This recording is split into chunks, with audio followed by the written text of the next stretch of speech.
Finally doodh Sagar ನೋಡ್ಕೊಂಡು ಮುಗಿಸ್ಕೊಂಡು ಕೆಳಗಡೆ ವ್ಯೂ ಪಾಯಿಂಟ್ ಹೋಗ್ತಾ ಇದೀವಿ ನಾವು ಇವಾಗ.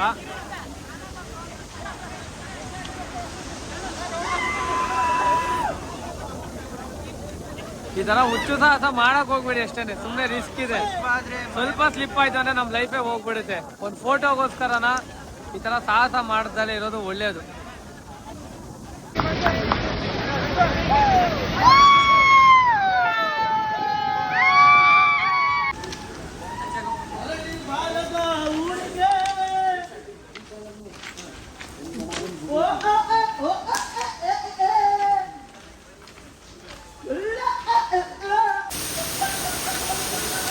ನೋಡಿ, ಇದು ನಿಜವಾದ ಎಂಜಾಯ್ಮೆಂಟ್ ಅಂದ್ರೆ ಇದು.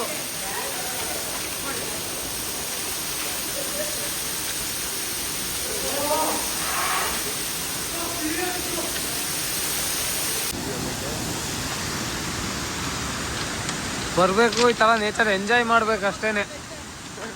ದುಡಿಯೋದು ಸಾಯೋವರೆಗೂ ಇದ್ದಿದ್ದೇನೆ.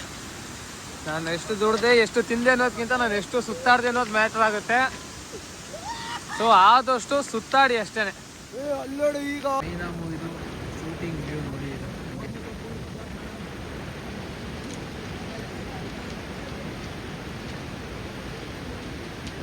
ಫುಲ್ಲು ಫಾಗಿದೆ, ಮೇಲ್ಗಡೆಯಿಂದ ಕಾಣಿಸ್ತಾ ಇಲ್ಲ ಆ್ಯಕ್ಚುಲಿ.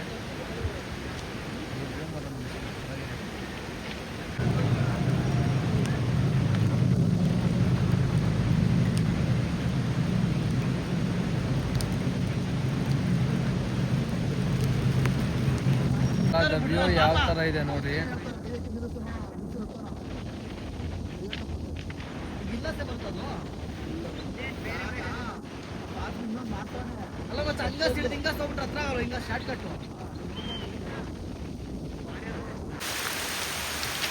ನೋಡಿ ಫುಲ್ಲು ಮಳೆ ಇದೆ. ರೀಸೆಂಟಾಗಿ ಯಾವುದೋ ಟ್ರೈನ್ ಆಕ್ಸಿಡೆಂಟ್ ಆಗಿರೋದು ಇದು. ಫುಲ್ಲು ಅಂದರೆ ಫುಲ್ಲು ಮಳೆ ಇದೆ. ಸ್ವಲ್ಪ ನೀವು ಕ್ಲೈಮೇಟ್ನ ನೋಡಿಕೊಂಡು ಡಿಸೈಡ್ ಮಾಡ್ಕೊಂಡ್ಬಂದರೆ ಒಳ್ಳೆಯದು. ಸುಮ್ಮನೆ ಬಂದು ಮಳೇಲಿ ತಗ್ಲಾಕೊಂಬಿಡಿ. ಇದು ವೀಡಿಯೋದಲ್ಲಿ ಯಾವ ಥರ ಕಾಣಿಸ್ತಿದೆ ಗೊತ್ತಿಲ್ಲ, ಬಟ್ ಮಳೆ ಫುಲ್ಲು ಜೋರಿದೆ ಮಾತ್ರ. ನಾವು ಅನುಭವಿಸ್ತಾ ಇದ್ದೀವಿ ಬಂದುಬಿಟ್ಟು. ಸೊ ನೆಕ್ಸ್ಟ್ ನೀವು ಯಾರು ಬರೋರಿದ್ದರೆ ಆದಷ್ಟು ನೀವು ಸೆಪ್ಟೆಂಬರಲ್ಲಿ ಪ್ಲ್ಯಾನ್ ಮಾಡಿಕೊಂಡ್ರೆ ಬೆಟರು. ಯಾಕೆಂದರೆ ಆಗಸ್ಟ್ವರೆಗೂ ರೆಡ್ ಅಲರ್ಟ್ ಇದೆ.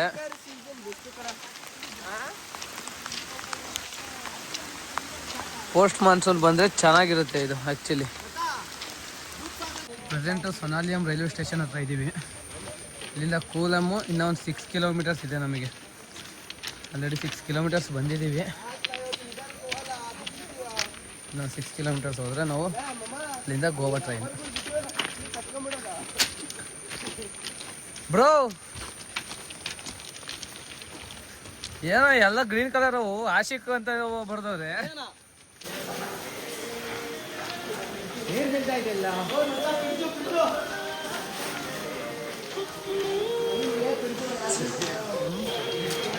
ಅಲ್ಲಿ ನಾವು ಇವತ್ತು ಬಿಸಿಲು ನೋಡಿದ್ದೀವಿ. ಇನ್ನೊಂದು 3 ಕಿಲೋಮೀಟರ್ಸ್ ಇದೆ ನಮಗೆ ಕೋಲಮ್ಮು. ಹುಡುಗರು ಸ್ವಲ್ಪ ಟಯರ್ಡ್ ಆಗಿರೋದ್ರಿಂದ ರೆಸ್ಟ್ ತಗೊತಾ ಇದ್ದಾರೆ. ಇನ್ನು 3 ಜನ ಹೋಗಿದ್ದಾರೆ ಆಲ್ರೆಡಿ ಮುಂದೆ. ರೂಟ್ ಯಾವ ಥರ ಇದೆ ಅಂತ ನೋಡಿ. ಹಂಗೇನೆ ಇದು ಫುಲ್ಲು ದೂದ್ ಸಾಗರಿಂದ ಕೂಲಮ್ವರೆಗೂ ಇದೇ ಥರ ರೂಟ್ ಇದು. ದೂದ್ ಸಾಗರಿಂದ ಕೂಲಮ್ಗೆ ಹೋಗೋ ರೂಟ್ ಇದು. Railway tracking actually illegal, permission ಇಲ್ಲ. ಎಲ್ಲ ಥರ ಬೋರ್ಡ್ ಹಾಕಿದ್ದಾರೆ. ಬಟ್ ಈ ರೂಟ್ ಬಿಟ್ಟು ಬೇರೆ ರೂಟ್ ಇಲ್ಲ ಬರೋದಕ್ಕೆ ಹೋಗೋದಕ್ಕೆ. ಸೂಪರಾಗಿದೆ, ಫುಲ್ಲು ನೇಚರ್ ಜೊತೆ travelling.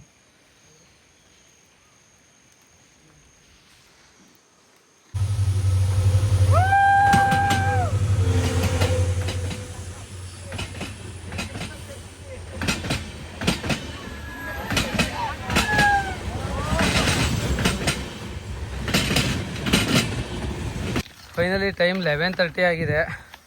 6:30ಗೆ ಬಿಟ್ಟಿದ್ದಕ್ಕೆ 11:30ಗೆ coulomb railway station reach ಆಗಿದ್ದೀವಿ.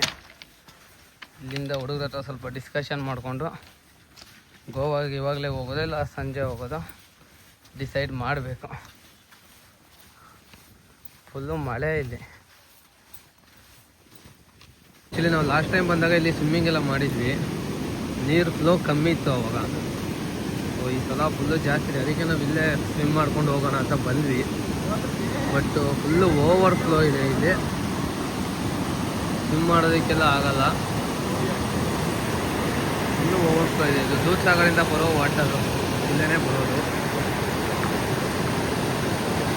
ಎಷ್ಟು ಫೋರ್ಸಾಗಿ ಹರಿತಾ ಇದೆ ನೋಡಿ ನೀರಾಗೆ. ಫೈನಲಿ ನಾವು ಕೂಲಮ್ಮಿಂದನ ಇವಾಗ ವಾಸ್ಕೋಡ ಗಾಮ ಗೋವಾಗೆ ಬಂದಿದ್ದೀವಿ. ಇಲ್ಲಿಂದನ ಪಣಜಿ ಹೋಗಬೇಕು. ಪಣಜಿಯಲ್ಲಿ ರೂಮ್ ಮಾಡೋಣ ಅಂತ ಹೇಳ್ತಿದ್ದಾರೆ ಹುಡುಗರು. ಪಣಜಿ ಹೋಗಿ ಅಲ್ಲಿ ರೂಮ್ ಮಾಡಿ ಅಲ್ಲಿ ಸ್ಟೇ ಆಗಬೇಕು.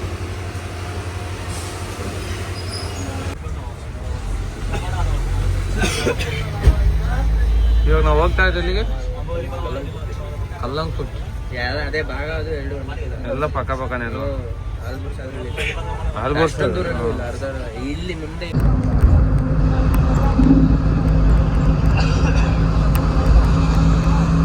ವೈಟ್ ಕಲರ್ ಇರ್ತದೆ ಅಲ್ಲಿಗಿಲ್ಲ.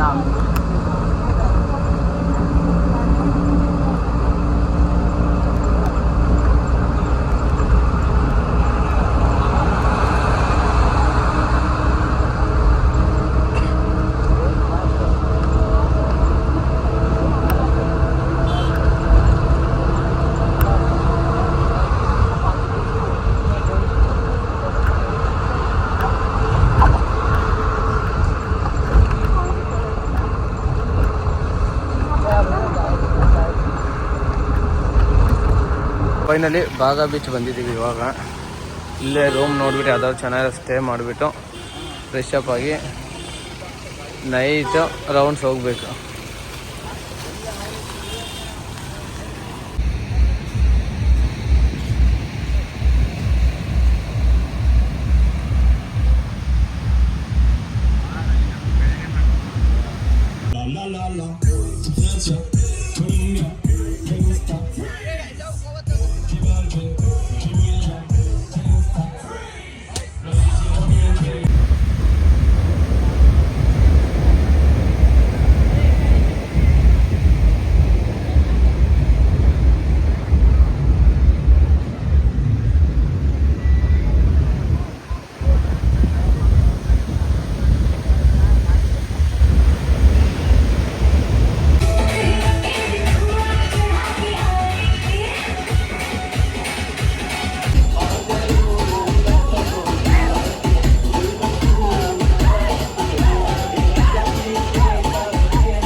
A few minutes later. ಇವಾಗ ಟಿಫನ್ ಮುಗಿಸ್ಕೊಂಡು ಬೀಚ್ ಹತ್ರ ಹೋಗ್ತಾ ಇದ್ದೀವಿ. ಅಲ್ಲೇ ಫುಲ್ಲು ಫೋರ್ಸ್ ಇದೆ, ಬಿಡ್ತಾರ ಇಲ್ಲ ಗೊತ್ತಿಲ್ಲ. ಟೈಮ್ ಇನ್ನು 10.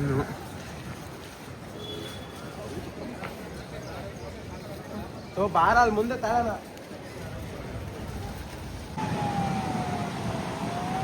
ಅಲ್ಲೇ ಫುಲ್ಲು ಫೋರ್ಸ್ ಇದೆ. ಸೊ ಬೀಚಿಗೆ ಪರ್ಮಿಷನ್ ಇಲ್ಲ, ಪೊಲೀಸ್ ಇಲ್ಲೇ ಓಡಾಡ್ತಾ ಇದ್ದಾರೆ. ಜನಗಳೆಲ್ಲ ರೆಡಿ ಇದ್ದಾರೆ. ಪೊಲೀಸ್ ಸ್ವಲ್ಪ ಕಡೆ ಹೋಗ್ರೆ ಹಿಡಿದು ಬಿಡೋದು.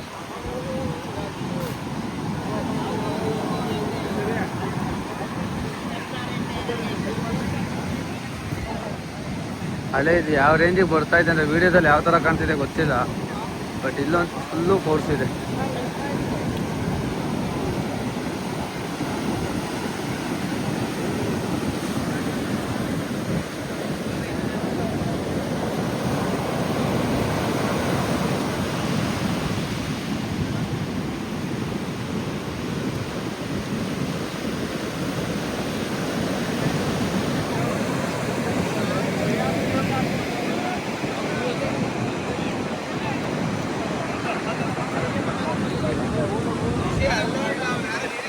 ಜುಲೈ 20ವರೆಗೂ ಗೋವಾ ರೆಡ್ ಅಲರ್ಟ್ ಇದೆ.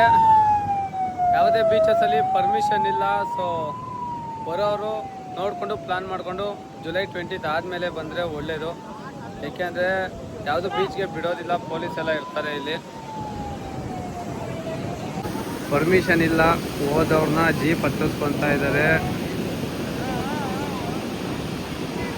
ಸೊ ಯಾರು ಬಂದು ರಿಸ್ಕ್ ತಗೊಳಕ್ಕೆ ಹೋಗಬೇಡಿ, ಏಕೆಂದರೆ ತುಂಬ ಫೋರ್ಸ್ ಇದೆ ಅಲ್ಲೇ. ನೀವು ನೋಡ್ಬೋದು ಯಾವ ಥರ ಇದೆ ಅಂತ. ರೆಡ್ ಝೋನ್ ಕೊಟ್ಟಿದ್ದಾರೆ ಅಂದರೆ ಅದರಿಂದ ಪ್ರಾಬ್ಲಮ್ ಇದೆ ಅನ್ನೋ ರೀಸನ್ಗೆ ರೆಡ್ ಝೋನ್ ಕೊಟ್ಟಿರ್ತಾರೆ. ಅದರಿಂದಾಗಿ ನೀವು ಯಾರು ಬರೋರಿದ್ರೆ ಜುಲೈ 20 ಆದಮೇಲೆ ಕ್ಲೈಮೇಟ್ ಯಾವ ಥರ ಇದೆ ಅಂತ ನೋಡಿಕೊಂಡು ಡಿಸೈಡ್ ಮಾಡ್ಕೊಳ್ಳಿ ನೀವು.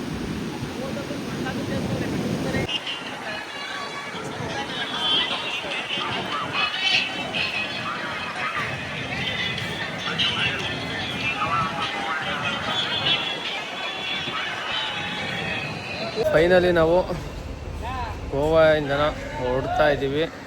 ನಮಗೆ ನೈಟ್ 10 ಗಂಟೆಗೆ ಟ್ರೈನ್ ಇದೆ ವಾಸ್ಕೋಯಿಂದ ಬೆಂಗಳೂರಿಗೆ. ಸೊ ಇವಾಗ ಬಾಗ ಬೀಚಿಂದನ ಪಣಜಿ ಹೋಗಿ ಪಣಜಿಯಿಂದನೂ ವಾಸ್ಕೋ ಹೋಗಬೇಕು. ಬಾಗ ಬೀಚಿಂದ ಬಸ್ ಹತ್ತಾ ಇದ್ದೀವಿ ಇವಾಗ. ಇಲ್ಲಿ ಹಿಂದೆ ಬಂದ್ಬಿಟ್ರಲ್ಲ, ಎಲ್ಲ ಒಂದೇ ತಲೆ ಇರ್ಬೋದು.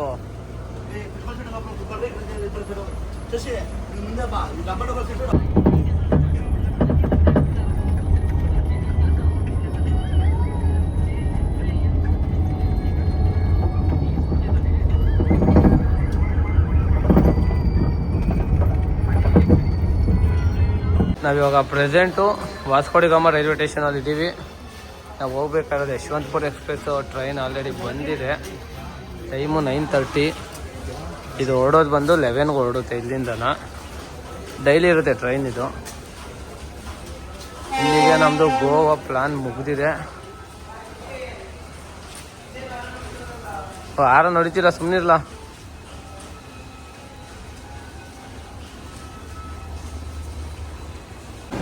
ಇವಾಗ 10:30 ಆಗಿದೆ ಟೈಮು. ಇನ್ನೂ ಒಂದು ½ ಆನ್ ಅವರ್ ಇದೆ. ಆಲ್ರೆಡಿ ಗೋವಾ ಪೊಲೀಸ್ ಅವ್ರು ಬಂದು ಎಲ್ಲ ಚೆಕ್ ಮಾಡ್ತಾ ಇದ್ದಾರೆ, ಯಾರ್ಯಾರು ಎಷ್ಟೆಷ್ಟು ಡ್ರಿಂಕ್ಸ್ ತೊಗೊಂಡಿದ್ದಾರೆ ಅಂತನ. ಒಬ್ಬರಿಗೆ 2 ಬಾಟಲ್ ತೊಗೊಂಡು ಹೋಗೋದಕ್ಕೆ ಪರ್ಮಿಷನ್ ಇರುತ್ತೆ. 2 ಬಾಟಲಿಲ್ಲ 1500 ml ಮಾತ್ರ ಪರ್ಮಿಷನ್ ಇದೆ. ಆ್ಯಂಡ್ ನೀವು ತೊಗೊಬೇಕಾದ್ರೆ ವಿತ್ ಟ್ಯಾಕ್ಸ್ ಬಿಲ್ ತೊಗೊಬೇಕು, ಅಂದರೆ ಕಂಪ್ಯೂಟರ್ ಬಿಲ್ ತೊಗೊಬೇಕು. ನೀವು ಮ್ಯಾನ್ಯಲಾಗಿ ಬರೆಸ್ಕೊಂಬಂದ್ರೆ ಬಿಲ್ಲಲ್ಲಿ ಅದಕ್ಕೆ ಅಲೋ ಮಾಡಲ್ಲ, ಫೈನ್ ಕಟ್ಟಲೇಬೇಕಾಗುತ್ತೆ. ಪರ್ ಬಾಟಲ್ 2000 rupees ಹೇಳ್ತಾರೆ ಅವ್ರು ಫೈನು. 100-200 ಕೊಟ್ಬಿಟ್ರೆ ಇಸ್ಕೊಂಡ್ಬಿಡ್ತಾರೆ. ನೋಡಿ, ನೆಕ್ಸ್ಟ್ ಟೈಮ್ ಯಾರು ಬಂದಾಗ ಯೂಸ್ ಆಗ್ಬೋದು ಈ ವಿಡಿಯೋ. ಇನ್ನು ಇವಾಗ 11 ಆಗಿದೆ. ಇವಾಗ ನಮ್ಮ ಟ್ರೈನ್ ಇಲ್ಲಿಂದ ಹೊರಟಿದೆ. ನೆಕ್ಸ್ಟ್ ಡೇ 12:30ಗೆ ನಾವು ಯಶವಂತಪುರ ರೀಚ್ ಆಗೋದು. 12 hours ನಾವು ಇದರಲ್ಲೇ ನಮ್ಮದು ಜರ್ನಿ ಇರುತ್ತೆ. ಎಷ್ಟು ನಮ್ಮದು ಗೋವಾ ಟ್ರಿಪ್ ಮುಗೀತಾ ಇದೆ. ಹೋಗಿದ್ದು ಟೋಟಲ್ 8 ಜನ. ಅದ್ರಲ್ಲಿ 3 ಜನ ಗೋವಾದಲ್ಲಿದ್ದಾರೆ, ಇನ್ನು 3 ಜನ ಇಲ್ಲಿ ಇಳ್ಕೊಂಡ್ರು. ನಾವಿಬ್ರು ಬೆಂಗಳೂರು ಹೋಗ್ತಾ ಇದೀವಿ. ಒಂದೊಂದು ಬೇಜಾರು ಏನು ವಿಷಯ ಅಂದ್ರೆ ತಂದಿದ್ದಾನೆ ತಿಂಕೊಂಡು ಹೋದ್ರು, ಬರೇ ಕೈಲಿ ಊರಿಗೆ ಹೋಗ್ತಾವ್ರೆ. ಬಾಯ್ ಮಚ್ಚಲೋ, ಬಾಯ್ ಬಾಯ್ ಗಾಯ್ಸ್.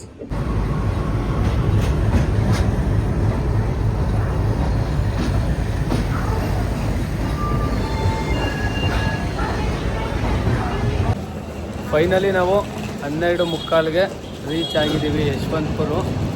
ಇಲ್ಲಿಗೆ ನಮ್ಮದು ದೂದ್ಸಾಗರ್ ಗೋವಾ ಟ್ರಿಪ್ಪು ಕಂಪ್ಲೀಟ್ ಆಗಿದೆ. ಟೋಟಲ್ ಹೋಗಿದ್ದು 8 ಜನ. ಅದರಲ್ಲಿ ಬೆಂಗಳೂರಿಗೆ ರಿಟರ್ನ್ ಬಂದಿದ್ದು 2 ಮಾತ್ರ. ಇನ್ನು 3 ಜನ ಗೋವಾದಲ್ಲಿ ಉಳ್ಕೊಂಡ್ರು, 3 ಜನ ತಿಪ್ಟೂರಲ್ಲಿ ಇಳ್ಕೊಂಡ್ರು. ಇಷ್ಟು ನಮ್ಮದು ಗೋವಾ ದೂದ್ಸಾಗರ್ ಟ್ರಿಪ್ ಇತ್ತು. ನೆಕ್ಸ್ಟು ಬೇರೆ ರೈಡ್ದು